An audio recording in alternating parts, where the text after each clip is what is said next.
Hello everybody, what's up? So in today's video, I'm going to show you how to log into Google Workspace account. Let's begin.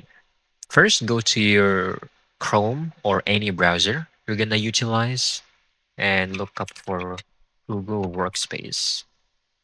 Choose the first option. If you don't have any account yet, then you need to create one first. So you can just click on Start Free Trial and fill in any information needed in here. It's going to be real quick. And after you have successfully created your account, type in or click on the admin console. You're going to need to verify your password here. After you have successfully typed in your password, hit next. You should be prompted to your account and you have successfully logged in. So it's quick and easy, right? I hope you find this video very helpful.